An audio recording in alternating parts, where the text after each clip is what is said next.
So you walked with me for a while, shared your naked soul, and you told me of your past, how you would never let them go. And in the morning of the night, I woke to find you gone. I knew your distant devil would be dragging you on. I will never be the same. I will never be the same. Caught in your eyes, lost in your name. I will never be the same. And that's exactly what I think of my experience with Daniel Soderlind, sculptor born in 1928, grew up in Marine on the St. Croix, the son of Swedish doctors, and his mother was a sculptress. She was also a suffragette. She had very famous people in her house who were part of that movement, and they were also against our involvement in wars. However, Daniel, the high school he went to, there was a senior, upperclassman that had enlisted in the Royal Armed Forces. He had gone to Canada so that he could fight in the war. And this was something in Dan's life where I think the guy got killed, and he saw him as a hero. And that may have been the thing that pushed him into then joining the armed forces during the Korean War, which is the war that he served in. We'll be later on seeing Daniel Soderlind's later this week or sometime, I'm not sure when. Really? Step aside. Put our telephone in. The black and white slides from the prison camp that Daniel Soderlind oversaw on the border between South and North Korea during the Korean War. I have slides of that, and I'll be sharing them with you later. But I'm hoping maybe the title got some of your attention, because I'm going to share naked drawings. But first I want to tell you kind of sort of how that came about. I mentioned in the first one that Daniel Soderlind's lives and my lives kind of, like, he knew my dad before I was born. When my dad was a high school student who came and hung out at his studio and started there, I think, to learn how to be an artist, how to live that life. And then after my dad, I met him while my dad was alive, and saw him again at my dad's funeral, but I never really got to know him until my dad's father, my Grandma Pearl, was in a nursing home near where Soderlind lived, there at the Sisters of Mercy house on the corner, near the corner of Broadway and University in Northeast Minneapolis. And that's when I started dropping by. And when I started dropping by, I saw all these pictures all over his studio, which I'll share pictures of Daniel in his studio right after I do this live thing. I'm going to share a block of pictures of Soderlind in the studio where he worked. And also I have videos of him working with his hands. And I have videos that Dia Million did, 360 video of a sculpture that Daniel was working of me in wax, pretty much up until the day he died. And because that was the whole point, was I started visiting this nice old man in the Sisters of Mercy apartment where he lived, and all around him were drawings. And they were drawings of people on TV, because he was spending a lot of time by himself. And I thought, well, he should have something else to draw, and I need a picture of me with a guitar. And so I proposed that to him. I said, hey, draw me. And so we began. And it started out, of course, with a picture of me holding a guitar with my clothes on. And it moved very shortly because of, Dan was an artist. And it moved shortly to me playing a guitar with no clothes on. And there was a whole series of those interspersed. This would have been in 2003. As you can see, sometimes he dated it with his age. This drawing wasn't done in 77. This drawing was done shortly after his 77th birthday, which I think is when I started going to see him. It was like it was his birthday, and I said, hey, I'll stop by on your birthday. Anyway, it grew from there, and I will never be the same. So in the course of posing for these drawings, and these are not the actual drawings. I have two books.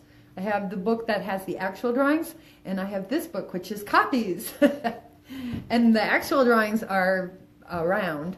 And as we mentioned in our exchange, Steve Snyder and I just already had a comment exchange on the previous video where he shared one, in his possession, he has one of the millions of self-portraits that Daniel did of himself. And it has stains on it, which you'll maybe notice that in these copies, but surely in the originals, there were coffee stains or fingerprints, or he was living a lot on saltines and butter crackers. And so, yeah. Because art was everywhere. He lived in art, like we do, like artists do. They live in their art, and so sometimes it gets coffee on it and stuff like that. He was very prolific. He's one of the most prolific artists ever, and I'm really, really glad that I have in my possession these things. These are some of his self-portraits, which he did himself over and over, as well as various faces. But he especially liked to work from an actual model. Yeah, this is one with me holding the guitar, and he also allowed me to sit and play, and we talked about music, and then I'd play a song, and then I'd learn a song, and then we'd talk about music, and he'd talk about all the people he knew, like he would talk about the famous musicians and the famous artists that he knew too, and also about his life in art. As I've mentioned in previous posts, he did the sculpture on the Southdale Mall, and he also had a lot of work that Arteca placed in various rich people's homes, I'm sure. Anyway, this is an example of how an artist would work into their, just keep working. And that was something that he was very adamant about. Just keep working. It's the work. Do the work. Do your chores. And a lot of times you don't, art is supposed to be a fun thing, and you're always having fun. It's always about a party, and it's always about freedom. But Daniel had a work ethic. It was about work, and he was always working. Like the time he entirely covered the back bedroom at the James Avenue house, the Attridge house on Famous. And he lived there for a while. I'm not sure what part of the Vitae, that progression that D a million provided me, what part that was. Somebody may know what years he was there. Anyway, he covered the entire inner surface of his bedroom, fire hazard, in cardboard structure that was like a relief structure in the entire room.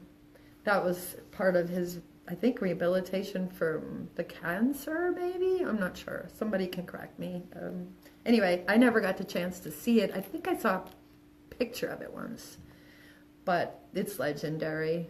And it basically boils down to just doing sculpture with everything all the time. He used to take his cat's fingernails and put them in wax and make sculpture that had cat fingernails and other pieces of dust and stuff that he would find on the floor, and he would incorporate that into a sculpture, because he was always making sculptures of everything, sitting in his room there at the Sisters of Kitty, the Little Sisters of Mercy, I mean. So yeah, lots of head portraits of himself and of me. Sometimes standing. This is like '05 when we were like more formally working, because he had a large, about a 12-inch high wax that he would work on. Every time I came, he would work on it, and I would stand and turn.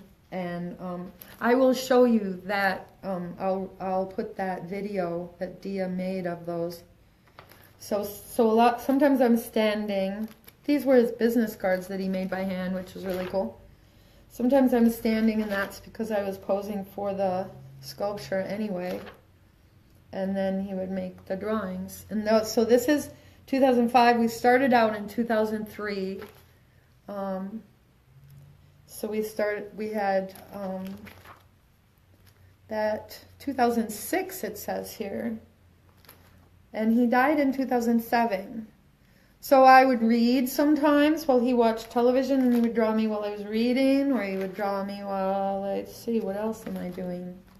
Just drawing all the time.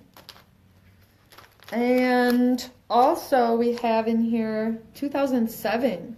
And he dated this one. He put his birthday here of 78, which is kind of where he met, where he got was 78. I hope I'm not holding this so that the glare is wrecking it. I might later choose a few to post as individual drawings. And then here we have a kind of an interesting piece that had to do with Mr. Mike Lynch. McKnight Fellow artist from Minneapolis, who those who know realize that he's a real thing. Mike Lynch goes around in all times of the winter, summer, with a real box of paints and stuff, and paints landscapes, preferring like the darker and the and like cityscapes and stuff, and plein air everywhere.